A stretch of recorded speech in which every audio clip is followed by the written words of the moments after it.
it off with the space vibe because we out here. In space? I mean, I guess we are technically. We might as well be at this point. I would love for like a foreign life form to stumble on our podcast and think this is like what humanity is. It'd be kind of funny. You definitely don't want You want us to be the representatives for the human you don't species, want huh? you don't want me representing the human species. But that would be kind of Oh, hilarious. don't sell yourself short. I can think of a lot worse people to represent the human species. That's fair.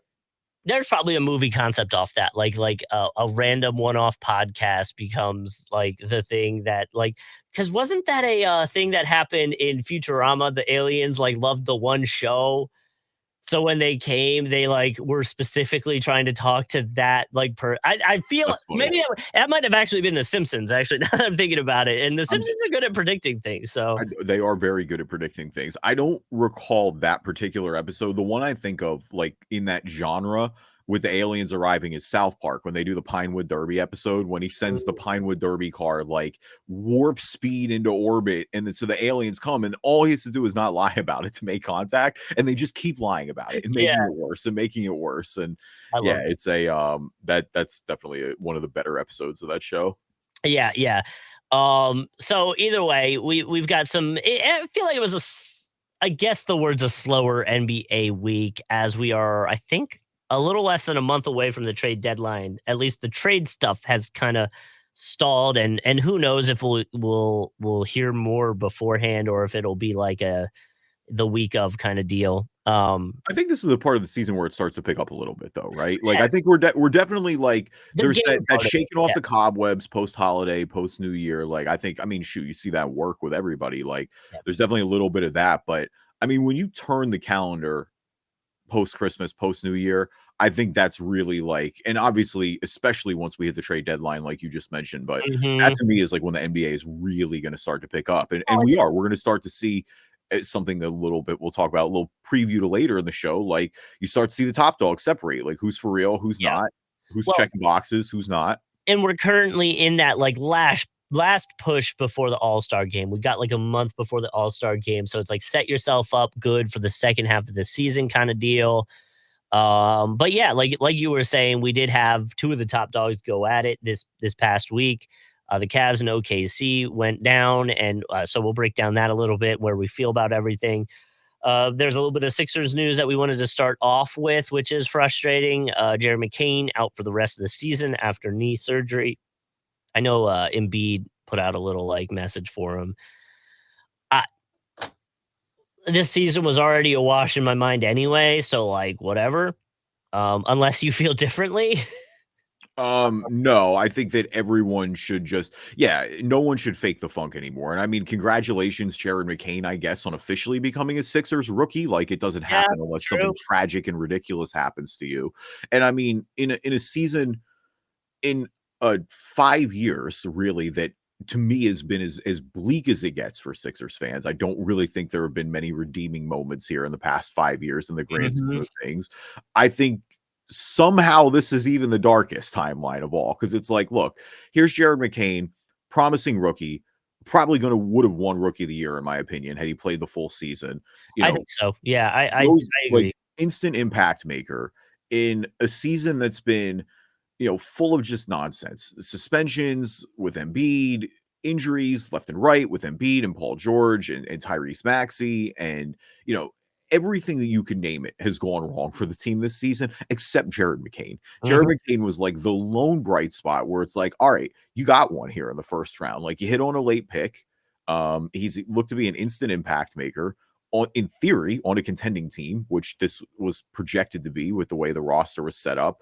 This would have gone a lot better, but no, it's even darker because there's no reward at the end of the season for this as a Sixers fan, right? Like your first round pick is going to OKC, one last FU from Al Horford. It's not like, unless it's top 5 protected, they're just not going to be bad enough to be top 5 protected. Like that's the issue. They're out of the playoffs right now. I mean, they're 15-21, but like I don't see them sliding down, catching the Wizards and the Hornets and the Raptors and the Jazz and the Pelicans of the world. But I think it's kind of telling. Like last night, they lost to the Pelicans, who, as we know, have dealt with a ton of injuries. Zion got suspended for a game because he was late for a flight. So he wasn't even playing in this game. And look, like the Sixers have a really pretty tough go of it coming up. When you look at the schedule, like their next, I think it's like 6 or 7, no pun intended, are like pretty difficult. And so they had this home and home with the Wizards, who were the worst team in the NBA, as we mentioned, and with the Pelicans, who, as we've talked about a ton this season on the podcast, have just been dealing with every injury you possibly Mhm. think of, have had no consistency with that roster. They struggled to beat the Wizards. They beat them by 6 points, and they lost to the Pelicans by 8 points the other night at home.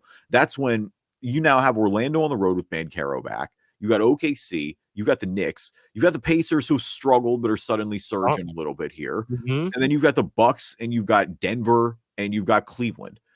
None of those I jump off the page and go, man, that's going to be a guaranteed win for the Sixers. And that just kind of is the problem in the grand scheme of things, then, right? Like this team is not even in play-in position right now. Sure, the cup full, you say you're 4.5 back of 6 right now with Indy, right? And that you can move up and that you can get out of the position. But like the reality is you're probably playing Cleveland, Boston, and New York, or New York, I should say, in the first round, And it's not unless you getting just go on some magical run, and they all look better than you right now. Like it looks like another first round exit. It looks like another, wasted season of Embiid. But to be fair, and I think that's the other brutal reality is it's like I don't even know if Embiid's prime exists anymore. Like we had hoped when you go out and sign Paul George that like you get maybe 2 or 3 more years out of it, right? And that you really Mhm. maximize the few years he's got left. Because Lord knows you've already ruined the other ones. I don't Mhm. know that his prime exists anymore. He can't stay on the floor consistently. He isn't able to this season. And of course, insult to injury again. Paul George comes in and has played well on the defensive end, but he just can't shoot the basketball anymore. Like he immediately, like every other free agent acquisition, gets to Philadelphia and just forgets how to play basketball. Like it's just, and he's 34. You knew part of it was the age, but like everything is just so far down. Like his effective field goal percentage is down 10 points. His 3-point percentage, like he's shooting 34% on the season. That just can't happen. Like in a game like the Pelicans, that's what I'm talking about. Like you have 2 of the 3 guys in this situation, and you're not even meeting the worst teams in the NBA. So how are we supposed to believe in you to do anything? And now you're just like, if this is Paul George, here you go. Tobias Harris part 2. You're locked in. He's a little bit better, but he's 5 years on his contract. That thing is going to be immovable. Yeah, and that's I guess kind of the big part around him is you kind of hit it. For Paul George at least statistically he is down in every category except for maybe steals and assists per game. He's scoring 6 less points a Yep. season. Yep. If you want to get into his advanced numbers, it's bad. Oh, my bad. It's per 100 possessions. Sorry, wrong tab there. Let me scroll down. That's a shooting split. His true shooting percentage right now, compared to other, of similar positions, small forward, he's at the 50 percentile. That ain't great. 3-point attempt rate is actually pretty low compared to other. No, his VORP is down, his BPM is down, his defensive box plus minus is the only thing that's up, and that's up 0.1 right now. His offensive box plus minus is negative on the season. Mhm. Yeah. It's like you knew the back end of this contract probably wouldn't age that well. I think everybody knew, and that kind of goes again with maxing the Embiid window. But like it's dark. I don't have any there's no light at the end of the tunnel coming. Like it's bad. Like there are 2 Sixers who I think, and one of them is who we mentioned, Jared McCain. And the only other Sixer I look around and go, yeah, man, good for them. They had a great season, is Yabusele. Yabusele since the Olympics has just been unbelievable. Like he's definitely an NBA player. I'm wondering how he was out of the NBA for this long, and I get it, but sometimes it just doesn't work on the first go around, but like he's Mhm. given the Sixers quality minutes off the bench. Like has really been an impact player for them. He will have a long NBA career after this. Like he'll get another few contracts, I think, a well-deserved other few contracts. That's all I got at this point. Like I have nothing. They're not going to win anything. Well, and from McCain's side of things, obviously the game to point to is the career high 34 points. That was against Cleveland in November. He had 8 games of 20 plus points and obviously was a huge offensive punch and a reliable player for the 76ers while Embiid, Maxey, Paul George in some random combo or conversation were out with injuries. Yeah, like you said, like to me, the exciting players are now Maxey and McCain, and it's interesting to see what the identity of the team will be next year. And guess what? You've already probably ruined their beginning of their years because now you're gonna be stuck with Joel and Paul George. So it's like, cool, you handicapped their careers the way you ruined the beginning of Joel's career. Pretty much, and so that's where it feels like, for the Sixers. I mean, that's why I feel like I don't even really give them the time of the day anymore, just because it's I like won't whatever. I But won't watch the rest of the season, and I'm not even saying that to, like, be stubborn. I'm saying there's better games for me to watch. There's more intriguing teams, like, I just would rather spend my time elsewhere. They're not worthy of it. yeah, yeah, I hate saying that. I say all the time. One thing that I've told multiple people, and it sounds insane, but I had way more fun watching this franchise in 2014 when we started the podcast and when we were processing every night than mhm. I do watching the team Oh, now. and weirdly enough, because it kinda became, like, it was miserable, but then the miserable became part of the fun. Like, They Russ tried and I really were hard doing and they cared, and they yeah, just, like those wins meant so much more because it was guys, like, playing themselves into NBA careers, and, that's why it did. It just the energy was there. There's no energy in the building right now. Like, I have tickets, I'm going, and so I guess I will have to watch them one more time, but, like, I'm going against the Lakers. Like, at this point, yeah. I'm going to see LeBron, not the But Sixers. is it are the Sixers at the point where it's a load management game and LeBron's just gonna sit? Oh my god, don't give oh god, Yeah. I don't even wanna speak that into existence. I've had bad luck low key with that with NBA. Like, I've Same, same. never usually every time somebody has been load managing for me, like, I saw the Sixers 4 times in Orlando. Yep. I think I saw Embiid one of them. I've never seen Embiid play live. Yeah, like, that's Because when he comes to Orlando, it's load management, and like I said, the last one I went to was a while ago, was the TJ McConnell game winner, but, like, yeah, I've never seen Embiid play. At the few games I've tried to go to for the Sixers, he has been load managing or injured. So, you know, doesn't that about sum it up? It's just yeah, it's dark, dude. I have nothing. Like, there's not even I I don't know. I don't even I don't have something to do. I mean, Jared McCain was it. Like, Jared McCain winning Rookie of the Year would have been the bright spot, and for him long term, again, like I said, he will have a long NBA career. Kid's a certified baller, yeah, but but would you have put that kinda, like, chalked it up to, like, the Michael Carter Williams Rookie of the Year thing where it was like, "Okay, but, like, will we get more out of you in the future?" Or is no, I this don't just think because so. you No, were our only option at the time? no, McCain had other guys that he was playing with, and he just like he didn't have the usage rate that MCW had. Like, Yeah, MCW would just had the ball in his hands all the time. Like, he was responsible for so much of that offense. And so, whether just being the primary point guard, obviously, naturally doing that, but he had to take on so much more of a scoring burden than he ever would have in any other situation early on. Especially after once they traded the vets that year when they traded Thad Young and they traded Evan Turner and they traded, the Spencer Hawses of the world. Um, at that point, yeah, it's like he was the guy. Because remember, like Nerlens Noel wasn't playing that first year. We had drafted Nerlens, but he wasn't playing that yeah, first year. hurt, mhm. Who's your I mean, it was him, it was Tony Roten.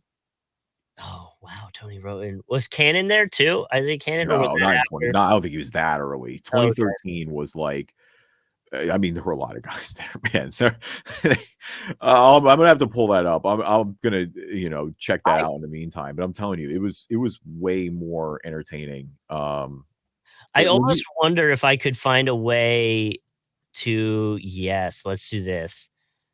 First season, yeah, okay. I'm trying to compare McCain to Carter Williams. Again, obviously less games and all that stuff. Interesting. Okay, so Michael Carter Williams' rookie season was 16.7 points per game. Jared McCain was at 15.3. Michael Carter Williams had significantly more rebounds and significantly more assists, but all the percentages, field goal, 3-point, free throw, effective field goal, box plus minus, are in Jared's side of the world. So that's kind yeah. of interesting to note. Yeah, I think Jared's a better player than MCW was. Like, they're just the flaws aren't there that you could even in the best case scenario, you kinda knew with Michael Carter Williams, like for us. That 2013, 2014, the OG process Sixers. Yeah. I'm just running it down. This is a wild list of names. Lavoy Allen, James Anderson, Lorenzo Brown, Michael Carter-Williams, Brandon Davies, Dwayne Dedman, who did have a long NBA career. That was his rookie year. Spencer Hawes, Darius Johnson-Odom, Eric Maynor, Darius Morris, Arnett Moultrie, Byron Mullins, James Nunnally, Daniel Orton, Henry Sums, Adonis Thomas, Hollis Thompson, Evan Turner, Jarvis Varnado, Casper Ware, Elliot Williams, Tony Roten, and our boy Thad Young.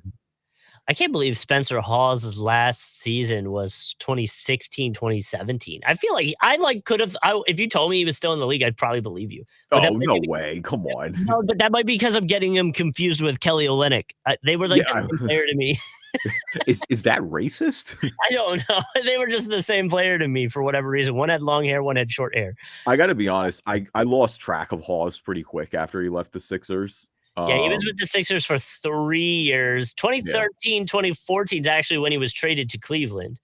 And then he was on the Clippers and Charlotte and Milwaukee before he was out. Yeah, he was never getting heavy minutes again, just a lot of bench. But I mean, the most successful of these guys by far was Thad Young. Oh, yeah. It's not even close, really. Like, Evan Turner had a good career. And, like, Lavoy Allen played a few NBA seasons. At that point? He was already gone? Who? Iggy? No, yeah, Iggy was gone. He was gone at that point? Okay. Yeah, they had traded Iggy. Right before it, right? Yeah, because they traded him to Denver. Yeah, Andre. When did we trade him? I think the year before, right? I think so. I'm trying to pull him up real quick. Hold on. Let's see if we can get this. Or maybe that was in the offseason. Maybe it was before the season started.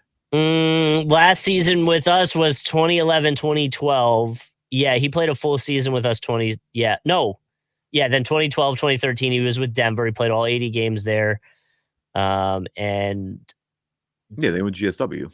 Yes, then he went to Golden State. He won Defensive Player of the Year with Denver, and then won it again with Golden State. Oh, dude, it was bad, man. Like, that's when Iguodala never gets any crap for that. Iggy went to Denver, was awesome. They were the 3 seed, super overachieved, kind of underachieved, and lost to Golden State in the playoffs. And then Iguodala immediately went to Golden State, which obviously great career decision for him. That obviously worked out pretty well, but worked out great. Yeah, then he actually, surprisingly, like.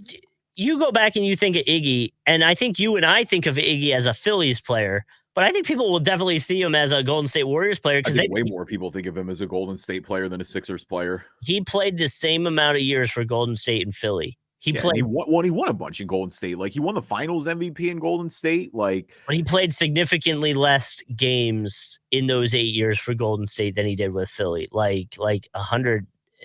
I can't do the math fast enough, but a good portion less, which is interesting to note. So, yeah, I think Golden State is a tick ahead of the Sixers. Like, people with the Sixers, I feel like will associate him with that dunk contest, which as they should. I mean, that was one of his more iconic moments. But and in Philly, I think there's been more of an appreciation as I know when I was younger watching Iguodala, it felt like there were times I was frustrated. And as you just learn more about basketball, like, that's where Iguodala jumps off and you realize like, oh, he was doing all these little things. Like, and I think a lot of people have had that realization now. And he was being pigeonholed with us too into being the number one option. Like, he was constantly forced to be the guy on those teams, except maybe the last few years, like when they had Lou and Drew, it was a little different. But I mean, even then, and like Drew was young at that point. Like, he was good. He made an all-star team with us. But can you tell me the the roster for the rookie year that Iggy came in?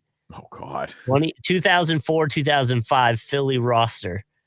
I'll just give you some of the names that kind of pop out here. I was going to say, I definitely can't run through all of them. I'm not even close. Like, I can name a few of the top guys from those teams. Iverson is there. Chris Webber there? Chris Webber is there, yeah. Kyle Korver is there. Yep. Willie Green. Yep. Andre Iguodala.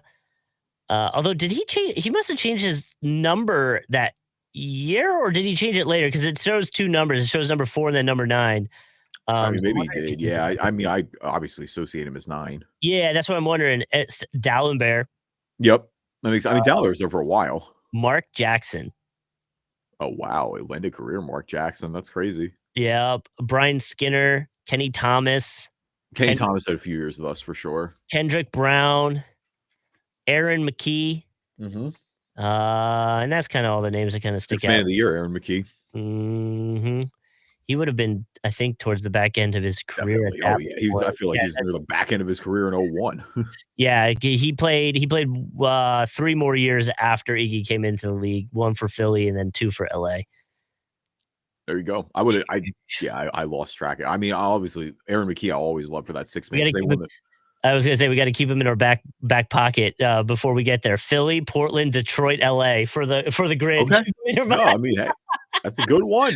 Yeah. That '01 team. They have the trio of award winners with him and Mutombo and AI. But I promise we can move on now. We won't totally make this an hour of Sixers. Welcome everybody to the Driving Dish NBA podcast. My name is Kevin Rafuse. Joining me as always, my co-host Justin Cousart. I pray this nightmare ends soon. Pray emoji, fingers crossed emoji. So many Oh prayers. my God. I know this is about the LA fire, so I need to be serious, and I will be serious, but that could have been such an adequate representation of the Sixers season too at the same time. Like, True. man, I'm there too. Yeah. But yeah, I don't know who tweeted that.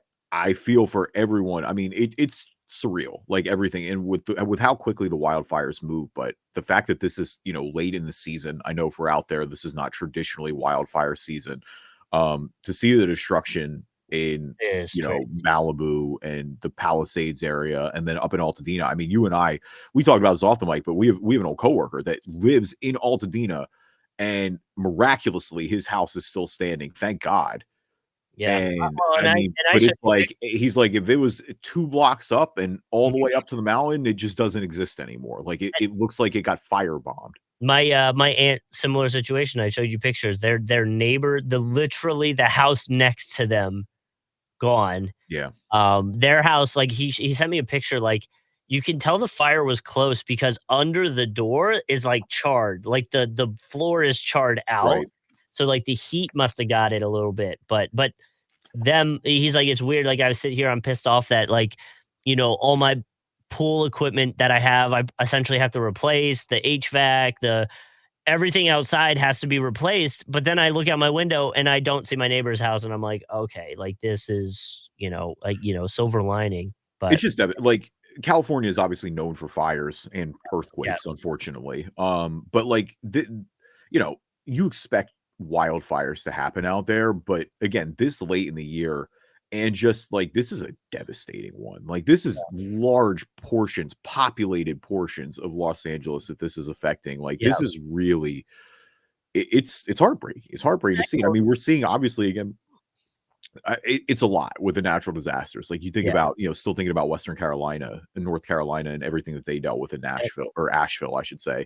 Well, And now to see all this, like, yeah, it's really heartbreaking images coming out. and to that, I was telling our buddy who lives out there too, is like it's such a weird thing for me to comprehend a natural disaster without like a storm really associated with it, like, because us in Florida, if there's a problem, it's usually a hurricane, and if it's windy, that means there's a hurricane, which means it's storming and there's rain and there's like it's like a whole event where it gets windy out in California, and that's what he was saying is like it was crazy winds out there, and I was like, I didn't even realize that was like a thing that happened. It just gets crazy windy there and doesn't necessarily have to storm for it to be windy. Yeah, they said the wind gusts were going up to like 100 miles an hour when a lot of these sparked, but the wildest footage to come out is I forget what TV station it was with, and I wish I remembered because I want to credit them, but somebody was filming planes landing at LAX, right? Like they were Oh just wow. filming the line of planes landing. This is on a regular day, and you see in the background there's a Delta jet that comes in and it lands. It's all normal, and you see a plume of smoke in the background, and the cameraman points up and goes, "Oh no, that's not good," with the wind, and just goes, "Oh no, oh I think that's a fire."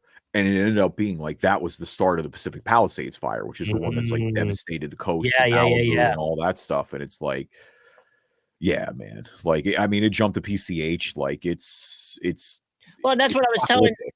Well, that's what I was saying. We were out there for a wedding. We went a little more north, like 3 hours north of LA for the wedding, but my wife and I had never been out to California together. I'd been out there once for my aunt's wedding, aunt and uncle's wedding, and so we were like, let's do the PCH drive up, though it's going to give us another like hour-ish to this 3-hour drive. It's going to be cool, scenic route kind of deal. So yeah, it took us right through Malibu. It took us, we stopped in Malibu. We got coffee and we loved it there. I even joked with her. I was like, we should move here. And she's like, do you think we have $500 million? You and I was like, yeah, you and everybody else. Yeah. So obviously not in the cards for us. And yeah, talking to some of the friends are like, yeah, that whole that coffee shop that you were at might not be there. So Yeah. yeah, It's crazy. yeah, it's very the only video that's come out where I'm like, man, that was awesome was the one because obviously they have a lot of helicopters and planes doing the water Mhm, drops, mhm. and they flew over the one smaller Hollywood one that's already out. And you see the plane fly over and he just drops his water, and dude, that fire and whole thing extinguishes. Like it It's is gone. perfect. Yeah. It's just like out like a light. It Yep. snuffed it out. And you're like, man, shout out to that pilot, man. Just you want to talk Perfect. about doing your job, like you can't get any Perfect. better at it than Yeah. that. Perfect shot. So to bring it back to basketball, to bring it back to the NBA, that was LeBron, and we'll kind of reference a part of what he was talking about. Obviously, talking about the fire, but there's more to it from the NBA side. I'll bring that up in my Ballin and Fallin. So no need to necessarily go too much more in depth with it. Yeah, and like Justin said, we're going to talk about a little bit of the top dogs in the NBA, kind of recap where we're at, go take another look at the OKC Cleveland game from the other night. So it was one of the better games, arguably the best game of the regular season so far. Of course, Immaculate Grid. In the meantime, leave us a review on iTunes, good or bad, or read them on the podcast. If you're not an Apple user, Google Play Store, Spreaker, Spotify, TuneIn, Amazon Music, Player FM, anywhere you get your podcasts, you find us. Yep, and you can find us on YouTube, Drive a Dish NBA on YouTube. You can watch a video, you can subscribe, and check us out there. You'll also get notifications when new episodes are coming out.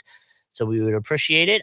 We are close to 200 videos on YouTube. I noticed. Not that it's not necessarily anything we need to celebrate, but worth mentioning. So Oh, listen, we're cooking. We have a lot of episodes in the books. We're not quite at 1,000 yet, but a lot of we're content.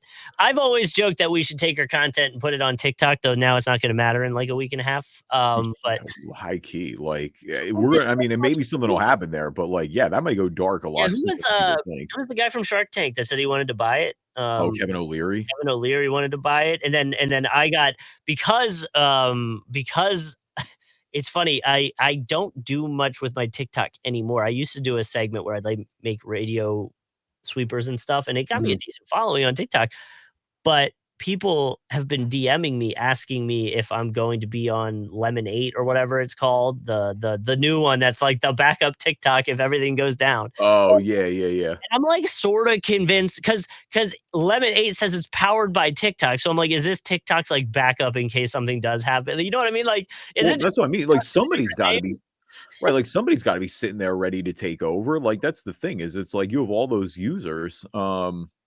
I know. They're gonna I always wish I had enough time to do a spin-off TikTok account where I could just give my NBA thoughts, but yeah. I know how much I would get cooked in the comments, and I don't think I have the mental capacity to to deal. My sole reason I never downloaded TikTok is just because like I can't spend any more time on my phone. Like, I've really been and I very know how it would go for me. yeah, I've been very much focused on making sure especially now with Quinn, like you kind of notice yourself getting into like a doom scroll, and I'm like, why am I doing this? My kid's awake. Like, let's go play, Yeah. Like, and so I am very much trying to be on it less. I notice I get stuck in the doom scroll world of things more when I'm creating stuff for it.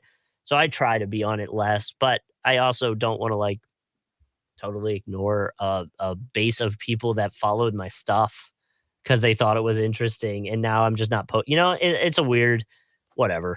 So there we are. Follow us on YouTube. I mean, I only tweet about the podcast. I feel like, that's Yeah. another example of that. Like it just, certain mediums change. Something will always pop up. You know how it goes. Yeah. Like Justin said, watch the YouTube page, subscribe to Driving Dish NBA podcast. Now, word from our sponsors. So Wednesday, January 8th. If you and like the week before it, if you had been watching ESPN, they were shoving it down your throat. I guess they should have. It bothered me. I don't know why it bothered me, but I didn't like it. The matchup of the top dogs in the NBA, OKC versus the Cavs. With the Cavs winning They moved to 32-4, the number one team in the NBA now, and can say that pretty confidently because they beat OKC, who is still they're objectively 30-6.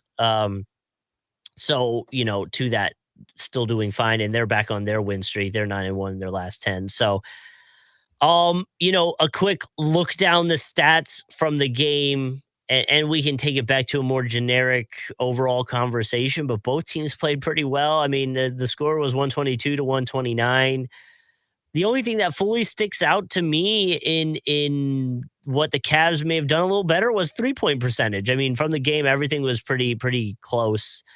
Um, if you were to ask me before the game, I would have went OKC. I think I'm sort of becoming a Cavs hater. Not that I'm trying to.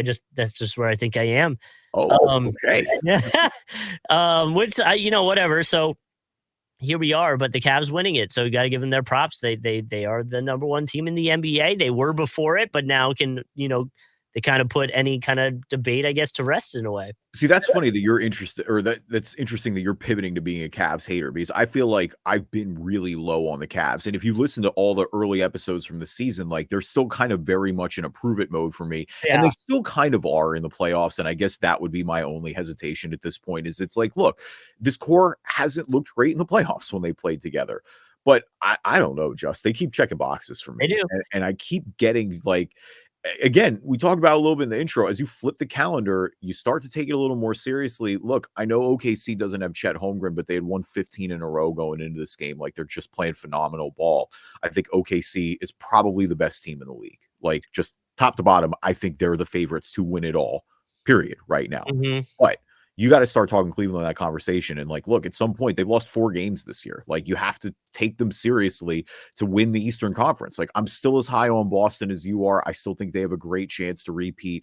I don't want to suddenly like downplay my experience concerns, but like, look, it was just multiple different ways. I mean, the story of the game to me with Cleveland and OKC, not just the 3-point percentage, but it was the interior, right? It was Jared Allen and Evan Mobley just dominated this game. I mean, 25 for Allen, 21 for Evan Mobley. They even talked about it a little bit in the post-game interview, like immediately after.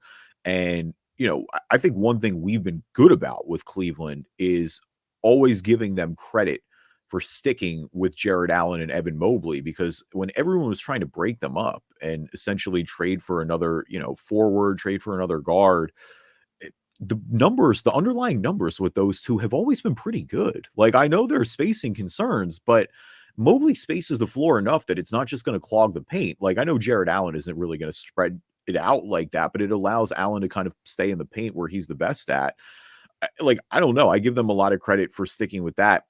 I've said it before too this season, sticking with Darius Garland. Like, a lot of injuries last year, but it kind of felt repetitive at points. They're reaping the rewards of that a little bit too, but it's also about the depth guys, right? Like who've been able to give them big minutes this year. It's Max Strus, it's Dean Wade, it's Karis LeVert having a little bit of a renaissance here under Kenny Atkinson. It's even a guy like Ty Jerome, for example, who had a great night against Cleveland. Like they're just, like that's the reason that you kind of believe in them a little bit more. It's like it is balanced. It's not just, in the past it's felt like Donovan Mitchell and a lot of carrying. It doesn't feel like Donovan is carrying them as much anymore. I mean, even their win after that, their next game after that, it was Garland leading the way with 40. They're just, and again, shout out to our boy Kenny Atkinson. Like I think it makes you wonder why he was out of a job for so long. I mean, I think he's the clear front runner for Coach of the Year right now. I don't know. Like I hear you because I've been wary, and I still think for, maybe for Garland and for Mobley, it is a little more prove it come playoff times. I would argue I don't think it is for Donovan Mitchell. Like even last year, I thought he was phenomenal until he got hurt. They keep checking him. And I just, again, we'll have to wait and see when we get there, but it sure feels like, I mean, you don't want to discount the Knicks the way they're playing, and you don't want to obviously discount Boston as the defending champs, but I don't know. They're looking like they're going to have home court at least, and they've got a real shot to take the conference finals, which is well above expectations. And look, if they get into the finals, I've said that OKC is the favorite, and I still think they are because they're going to get Chet Holmgren back. On top of how well they're playing right now, they're going to somehow get better. They still get better, yeah. But gotta give them a shot. And what's interesting is it almost, you look at the Cavs, you look at the Thunder's team stats, they're almost like opposites but they're the best in the league at the opposites, right? The Cavs have the best offensive rating in the league. The Thunder have the best defensive rating in the league. That being said, the Thunder have the better net rating between the two by like 0.8, you know? So from a numbers standpoint, they are so similar, just on the opposite ends of the spectrum. And so I wonder if you're OKC and you saw this loss and you're looking at the numbers and you go, man, we're so close. If we can just add another scoring option, because our defense is already the best in the league. If we can get someone that can come off the bench and just give us a few extra points at a efficient rate, do you try to pull that trigger this year? Or do you go, we have Chet down the line, so let's not mess with anything?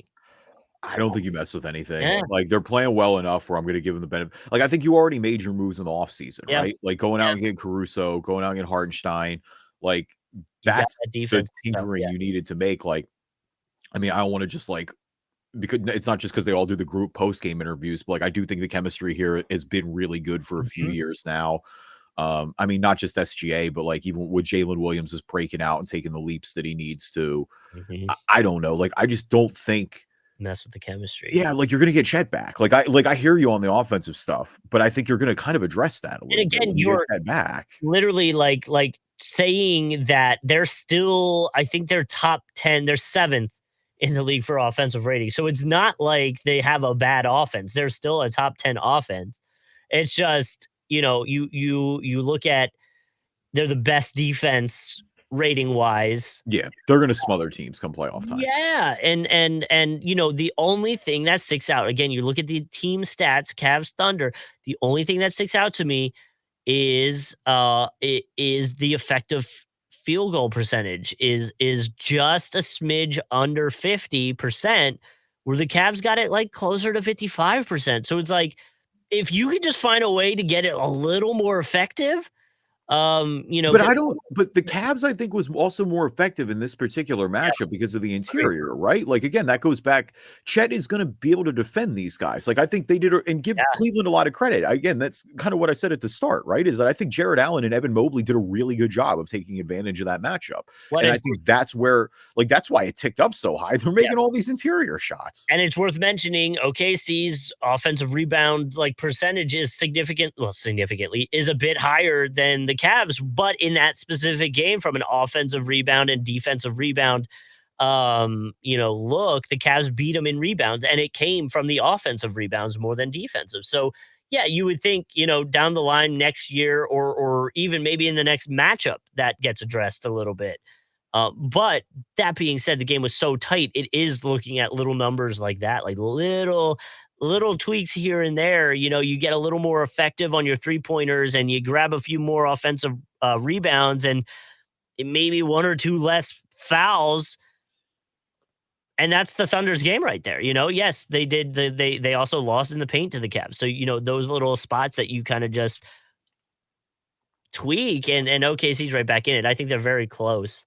I think they're there. Like, I'm not really like, I don't want to totally jump off the cliff after one game either. Like, I think they won 15 games in a row. They were due to No, lose but at some point. They lost to a really good Cleveland team on their home floor.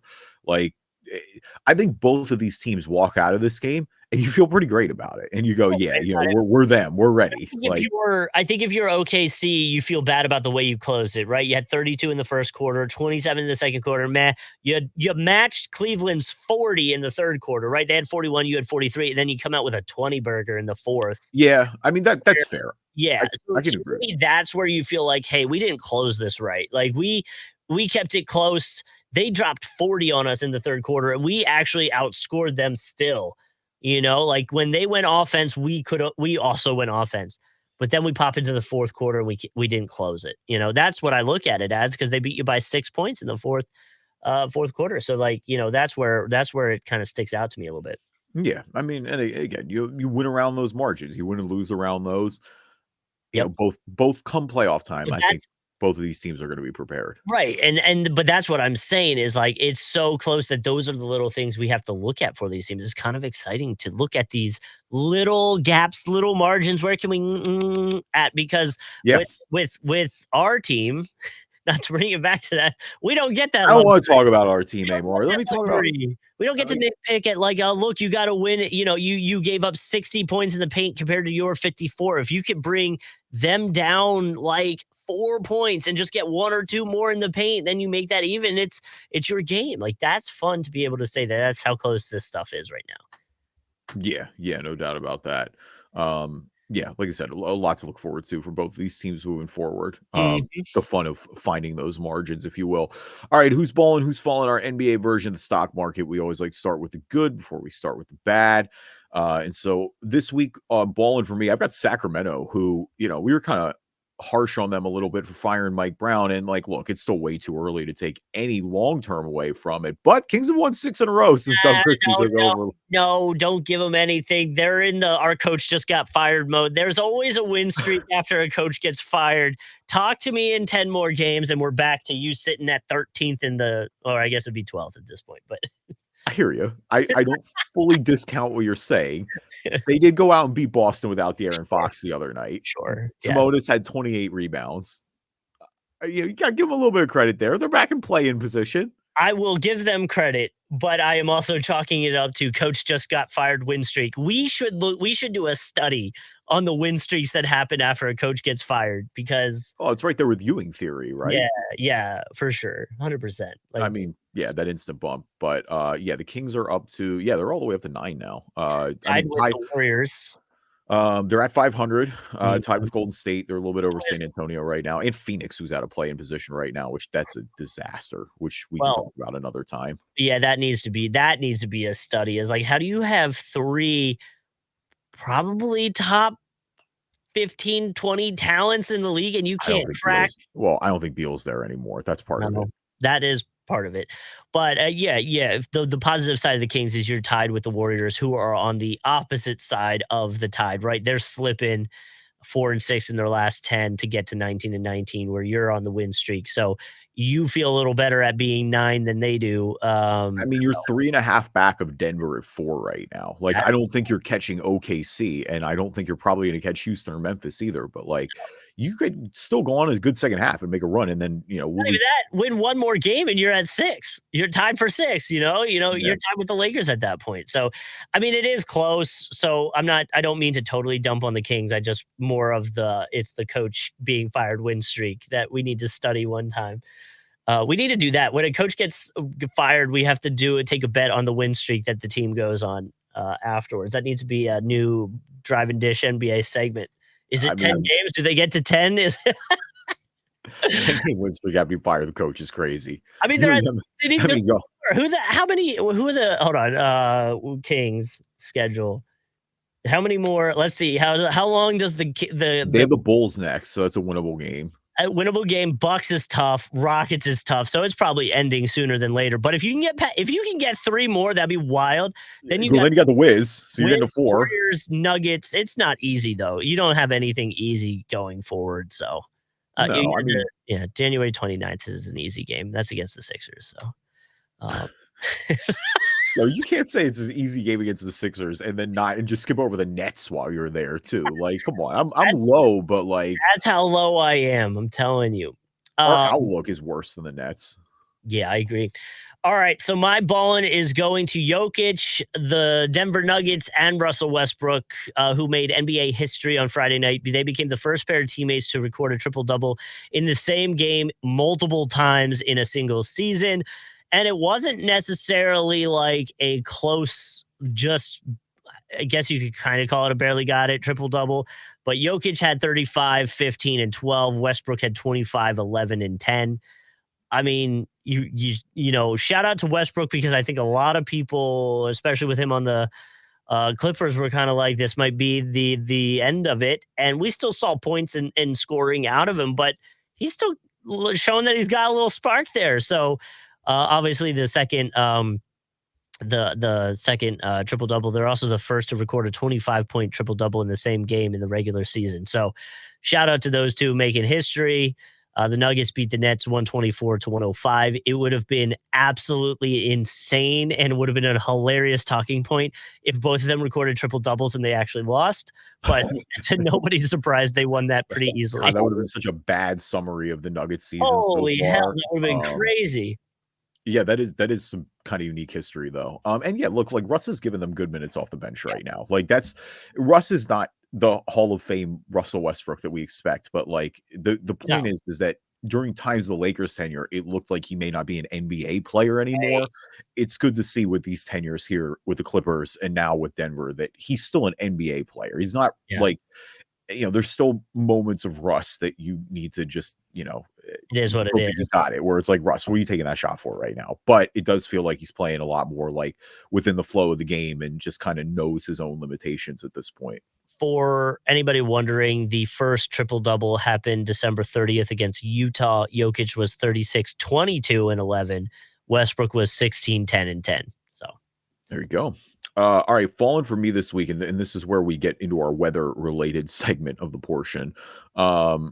Falling for me is the Rockets and Hawks matchup in Atlanta because it's been suspended. They're not playing it because of all the ice that's been down there. So South got hit with a little bit of snow this week, kind of Tennessee, Carolinas, Georgia. It is wild to think that 3.5, maybe 4 hours north of me right now, which it's objectively probably like 50, maybe 60 degrees here. There's snow on the ground. Yeah. Or ice on the ground, I should say.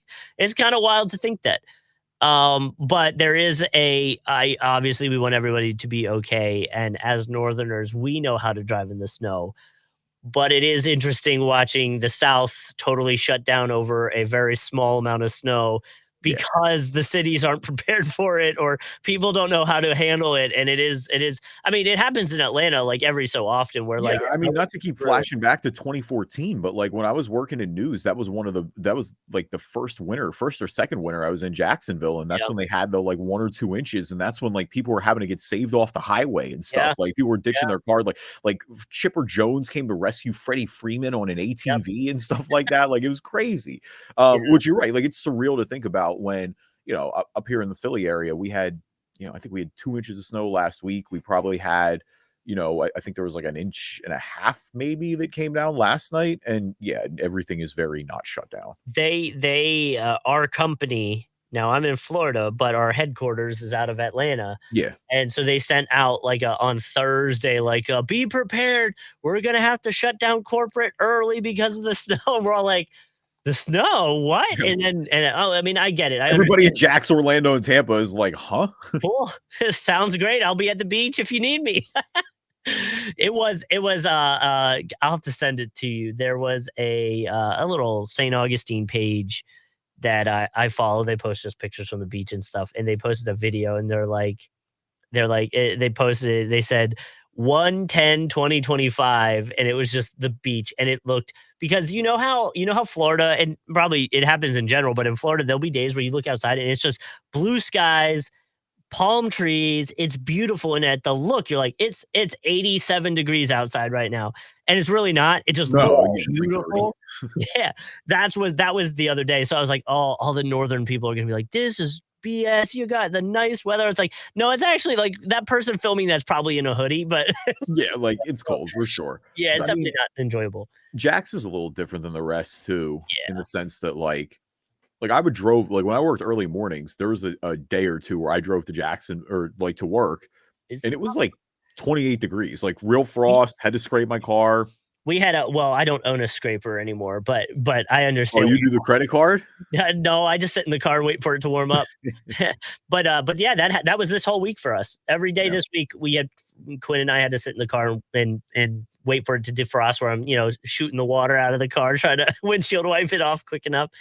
But yeah, it does. So it was a little cold down here, but definitely nothing compared to, all the other weather stuff. No, it was cold here this past week, and obviously real snow out there, but that kind of transitions into your Fallin. Yeah, transition to my Fallin with another weather situation, the Clippers and Lakers game, which was actually scheduled for tonight, I believe. For anybody wondering, we're recording this on a Saturday. They're postponing it due to the wildfires, because obviously that would be held in LA. They announced the postponement Friday night, and also said that would be donating some money. That's not the following part. Shout out to them for donating some money. Um, and so, yeah, we'll see where, things go. Obviously 2 different games affected by that. Both teams have home games scheduled for Monday, so we'll see what happens. But, I'm assuming they'll just tack it on the back end of the season or they'll figure out how to handle it. I don't think I've seen their plans for, um, how they're handling it. I think the Lakers had a game Thursday postponed as well, now that I'm thinking about it. Yeah, and then, like, look, they'll have plenty of time to figure that out, Yeah. and The end it of the it's playoffs a don't start weird till April 20th or something like that, so, like, we got time. well, it's a weird balance too, right? Because, like, JJ Redick's house burned down. Like, he was one of the people who, like, lost their homes in all this, and, like, Kawhi left the game to go check on his family, and, like, thankfully, they were good, but, obviously, a lot of these guys have just, are members of the Los Angeles community, but it's a weird balance of you feel weird playing basketball or you feel wrong playing basketball because it's like, yeah, clearly this is not what's important in Los Angeles right now. But I Mhm. think there is a segment, I think even JJ Redick said about it. And I think you know, this guy had his house burned down. So I think he has a little bit of credibility here, a Right. more to have empathy to say this. But I think there is a part that's like, hey, like, let's get a basketball game going. Like, let's give people a distraction right now because it's going to be long and Well, and miserable even for the next quite and a while. and not even to take it to that, I feel like isn't there a baseball documentary out about, like, after 9/11, there was, like, a baseball Yeah, thing? it was the when the Yankees and the Mets played, and they all had they all had the NYFD caps and the NYPD caps, and, like, It's George just Bush like, was there, and provide a little bit distraction from the terribleness that this is, and everybody kinda come together to, turn the brain off for a second, which yeah, is and a I mean, horrible way to say it, but kinda well, like that, you know? it's tough there with because like, that reminds me of them playing the Sugar Bowl last week in New Orleans, right? And again, rest in peace to everybody in New Orleans. Yes. It's tougher with terrorism because, like, It's you don't wanna give in. Like, you the second we stop doing our things, it's like, "Yo, they win." Like, Yep, I exactly. don't wanna it is almost like a middle finger, if you will. Like, Yeah. "No, you're not actually slowing us down. This is ridiculous." It's a little different with a natural disaster because it's like, well, there wasn't, short of any motives that we find out ulterior, like that someone committed arson or something. I actually Um, had a friend in New Orleans that was a part of that, like, got hurt, and I think his friend passed away, so, yeah, you actually just remind me I need to check in on them, see how they're doing, I but mean, we had a coworker again that we have who was in New Orleans when that happened, and she just thankfully wasn't in the area. mhm. But it's yeah, We it's almost we tough were so, times like out here, man. well, my friend group, we're all alcoholics, like, we were actually talking about going there for New Year's, and then luckily, like, I have a kid, and I'm like, "Nah, like, I'm just not gonna." I didn't even make it to midnight, so, like, Yeah, but, yeah, we had a few friends that were really close to going, and then they weren't able to, make it happen, and looking back, it's like, "Oh, man, that's," at least now you're safe, so yeah.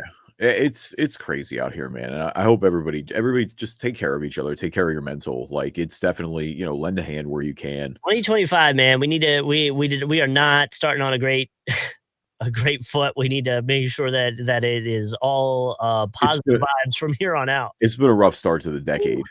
Yeah. And I pray never mind. Mm. I'm not the guy to talk about optimism on that front right now. So we'll let's be optimistic and play some Immaculate Grid, shall we? I always love Immaculate Grid. That puts me in a good Or mood. alright, and we gotta remember who was it that we have to remember to see if we have Aaron the chat? McKee. Aaron McGee. Okay, alright, hold on, let me get a screen share. Of course, we'll keep an eye out for Elfrid Payton as well. I don't think we have an oh, no. He's I got halfway there. excited. I got it. Why is it not sharing my screen? Did it not go? Hold No, it is not sharing the screen right now. It is just you and I. on, let's try this again. Share. There we go. There we go. I don't think Alfred, but I think we have, like we've got some options. Yeah, no, we definitely and it's not thankfully on Saturday, a little bit of statistics, but not like Mhm. too heavily statistic based. Again, watch the dry Immaculate Grids. You can always, if you want the video version, just search YouTube on the Driving Dish NBA podcast, and they're there. For our podcast listeners, our columns this week from left to right: Oklahoma City, the Brooklyn Nets, and All Star. Our rows from top to bottom are the Hawks, the Pistons, and 5 assists per game. I think weirdly enough, I wonder if Josh Giddey works for assists for OKC. I'm willing to bet he does. Interesting. 5 Giddy. assists per game. I don't think of Giddy as an assist guy. I don't either, but I'm almost positive he's got it. He might. I mean, he was especially early. Yeah, He was and I don't know where, like, a bigger yeah. focal point of that offense. And you're right. Like he's the guy that's not there anymore. So he would, and then my other thought was like, I can't remember if Rubio ended up on OKC for a sec. No, I don't think he did. Obviously, Chris Paul was there, right? Yeah, the obvious ones are Russ, Chris Paul, Harden. maybe even Harden a little bit. I mean, Harden was coming off the bench, and so like I maybe he may not have got to 5 at that but point. you're right, it has to be in the OKC seasons. Um, I think we go Josh I'm Giddey. fine starting with Josh Giddey. I think Josh Giddey will be low because I don't think people I don't associate him with assists primarily. And you're right, Yeah, he's probably only 2%. look Okay. at that, 2%. Let's go. Um, That's all right. wild. Dennis Schroeder. So many. This is like the Dennis Schroeder. It's almost a Dennis Schroeder grid. I mean, he works for OKC Atlanta. He works for Atlanta, Brooklyn. He does not work for Brooklyn, Detroit. He might work for Brooklyn 5 assists per game. That's the thing is it's like because that was later in his career. If it was Atlanta, I'd be like 100%. Yeah, Definitely works. Brooklyn is kind of late in his career, so I don't know what kind of minutes he was getting there. I don't know either, but If he started, and there's a chance he started, then I think I'd be willing to say out of those 3, there's a real chance if he's got the 5 assists per game, he's less used in that category. I agree. No, I agree 100%. I think he's undoubtedly the lowest there. Yeah. Yeah. That'd be wild. I'm fine with that. If you want to try it at Brooklyn, I think he was playing starting minutes for Brooklyn. And so if he played starting minutes, he for sure has 5. Like he's been a consistent point guard. Nice. Hell yeah, dude. 8%. Let's go. Would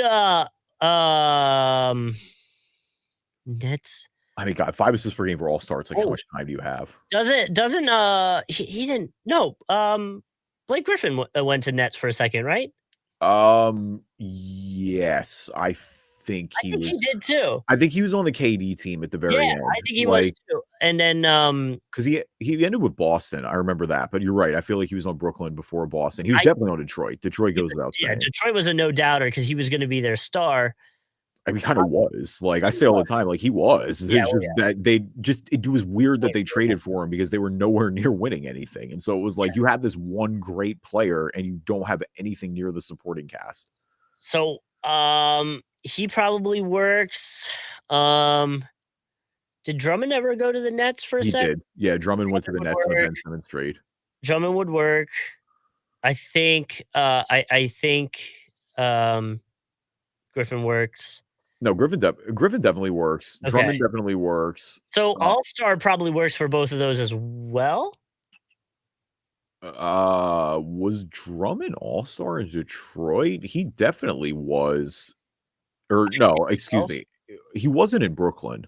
No. But Detroit, we only need the Detroit All-Star connect.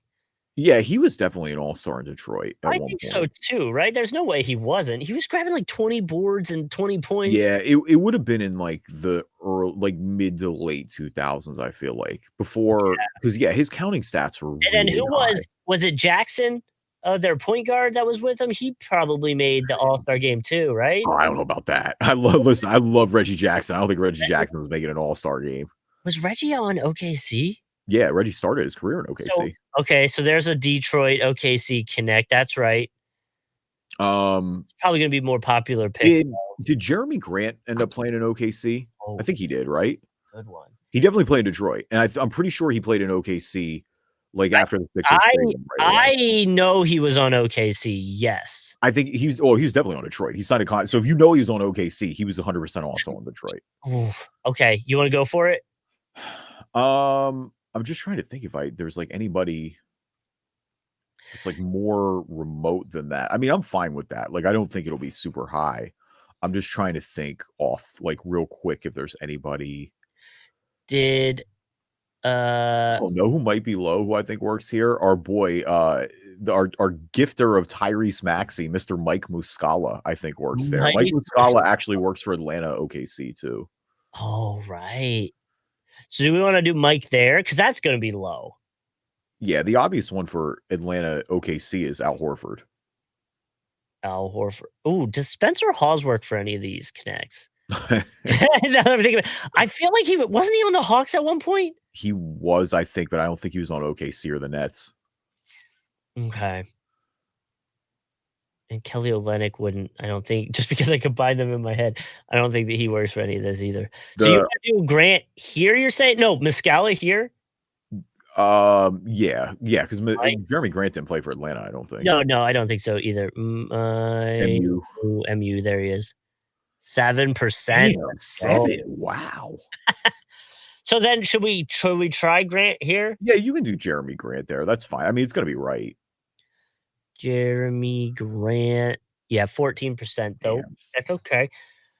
All right. So Hawks, Nets. The obvious one is Vince Carter. Vince. Yep, Vince. Joe Johnson is the other obvious one too. Joe Johnson. Did who was the defensive guy?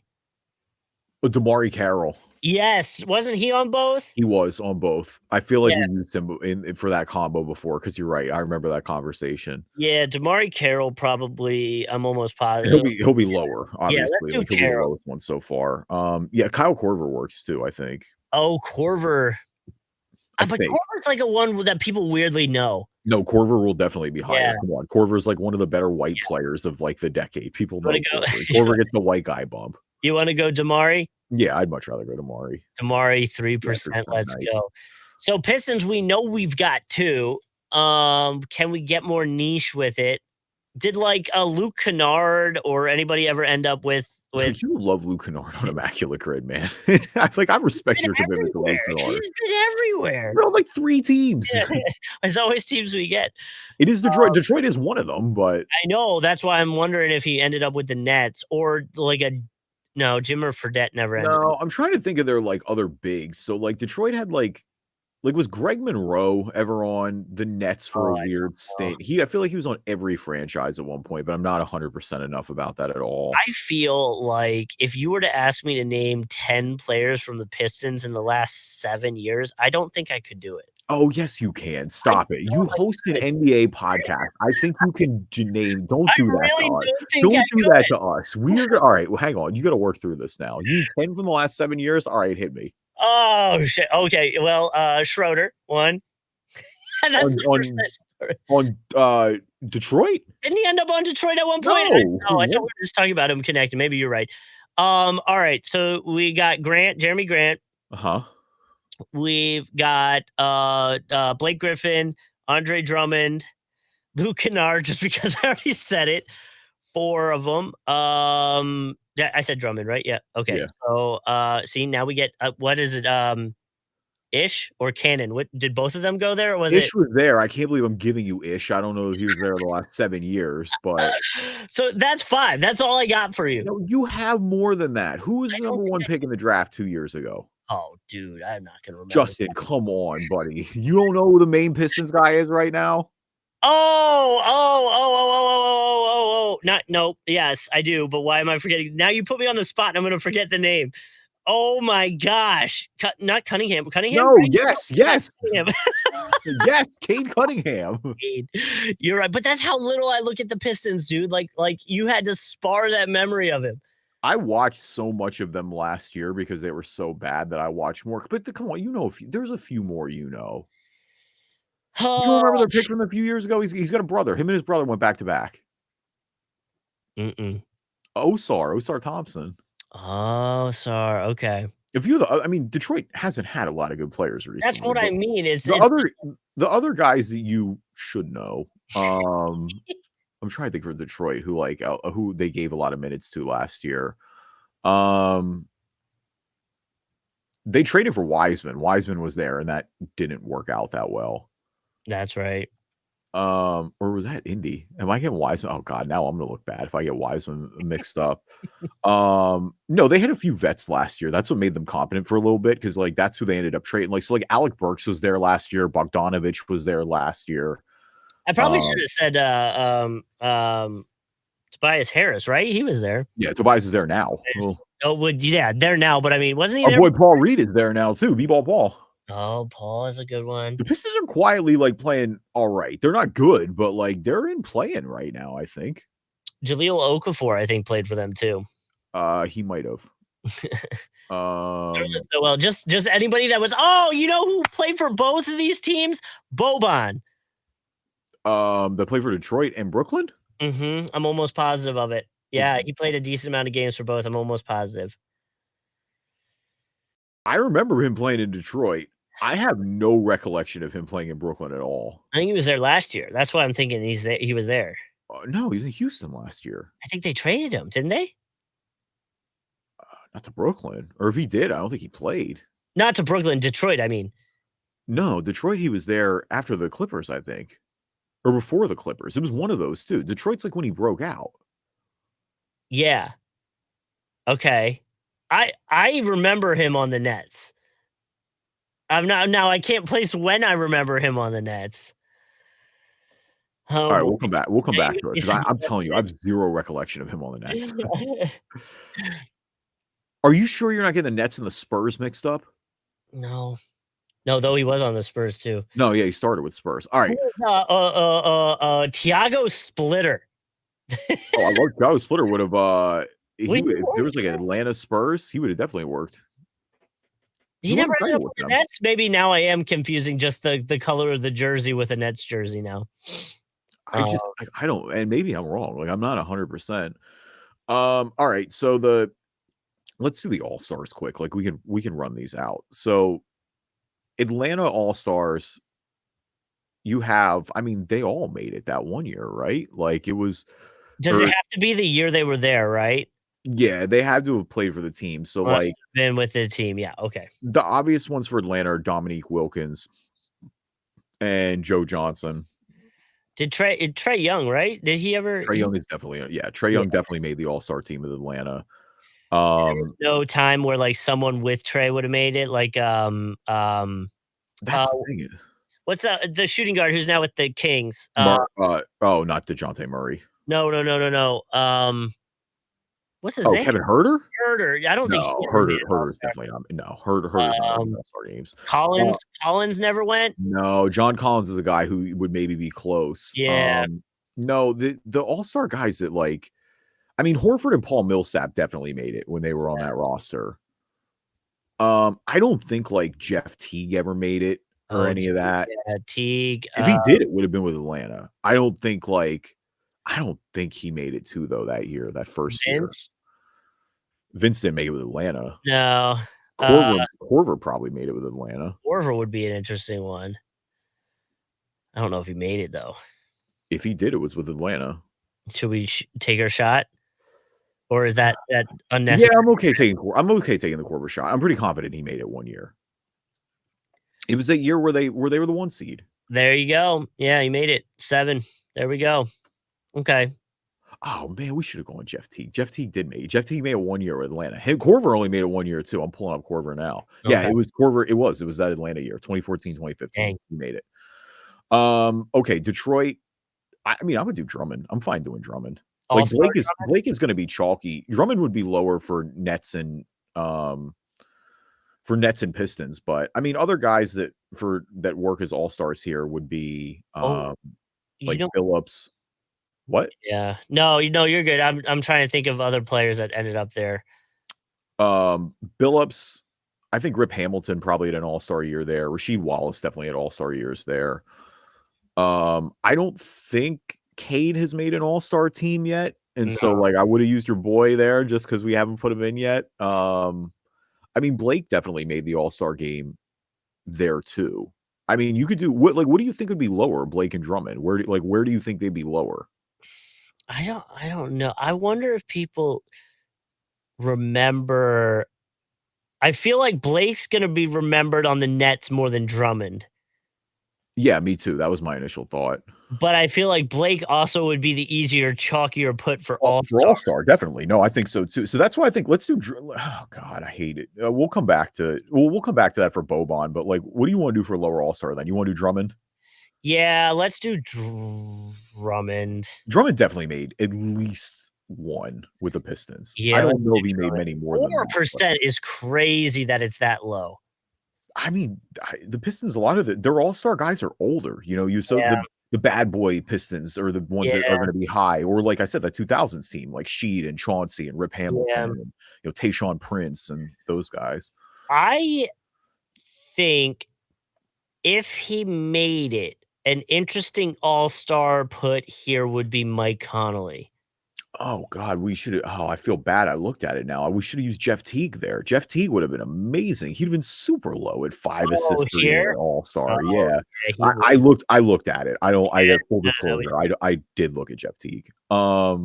do we think there's no way Connolly didn't have a 5 assist per game season? Conley definitely had 5 assists per game per season. There was literally not a doubt about that. I And I feel know. like he made an all-star team because it was like one of those where he had never made one because the guards were so tough. And so I'd be okay doing that because he's only got 1 or 2 tops. He's one of those guys who like you're Yeah. surprised doesn't have more. He definitely has 5 assists. Yeah. 4. Let's go. Wow. Yeah, great pull.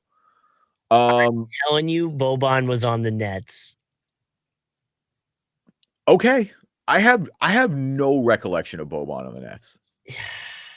Like at all. Like, and that's fine. Like, listen, No. I have been wrong before, and you have gotten answers that I would have not gotten. No, but I don't want now you got me nervous. You got me second guessing. I know. I'm sorry. I don't know. I don't remember him on the Nets. All right. So then do we just go chalky and get the perfect grid with Blake? Number 1 though. Oh, you know who else? Didn't Nerlens Noel be wasn't Nerlens on both?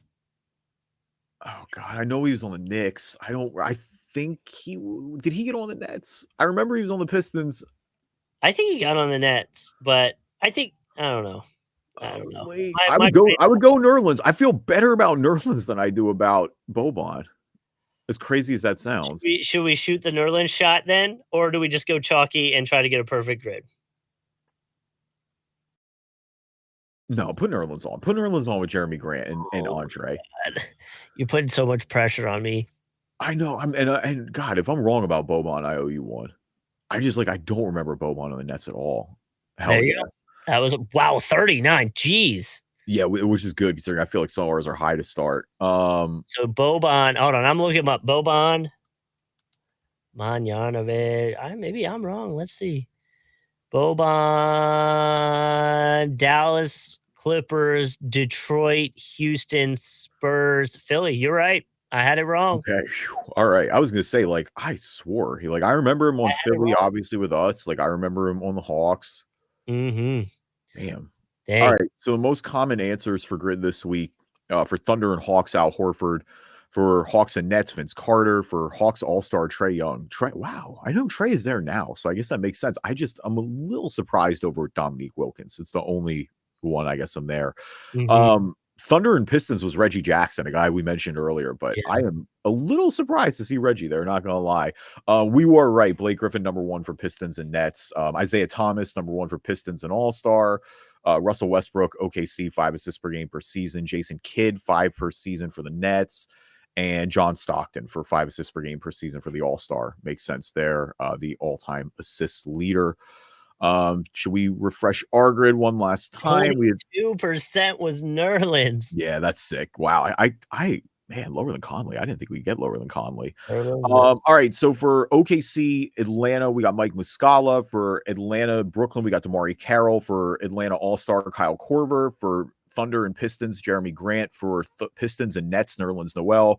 For Pistons All-Star, Andre Drummond. For OKC, 5 assists per game, Josh Giddey. For Brooklyn, 5 assists per game, Dennis Schroeder. And for All-Star, 5 assists per game, Mike Conley. So this is why Nerlens is so low.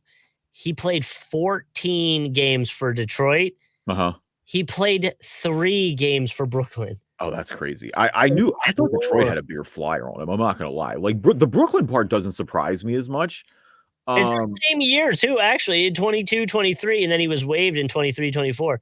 Man. Wow. Yeah, that's crazy. Also, fun fact, Mike Conley, his All-Star appearance. Do you remember what team it came with? Is it the Grizz? It's not the Grizz, dude. Jazz? For all the years he played for the Grizz, it's with the Jazz. Yeah. Okay. His first All-Star appearance, his lone All-Star appearance was 2020-21, 33 years old with the Jazz. Damn, that is kind of wild because I mean he was on some good teams there. That's what I mean. Like, he was obviously on great Grizzlies teams, but, Yeah. it's just kind of weird how that works sometimes. Thank you, Mhm. everybody, for listening to this episode of the Drive and Dish NBA podcast. Appreciate you guys as always. Leave us a review on iTunes, good or bad. We will read them on the podcast. If you're not an Apple user, Google Play Store, Spreaker, Spotify, TuneIn, Amazon Music, Player FM, anywhere you get your podcasts, you can find us. And you can follow us on YouTube, Drive and Dish NBA Podcast on YouTube. You can subscribe there. Like the podcast, you will get information on when, or notifications, I should say, on when new episodes are coming out.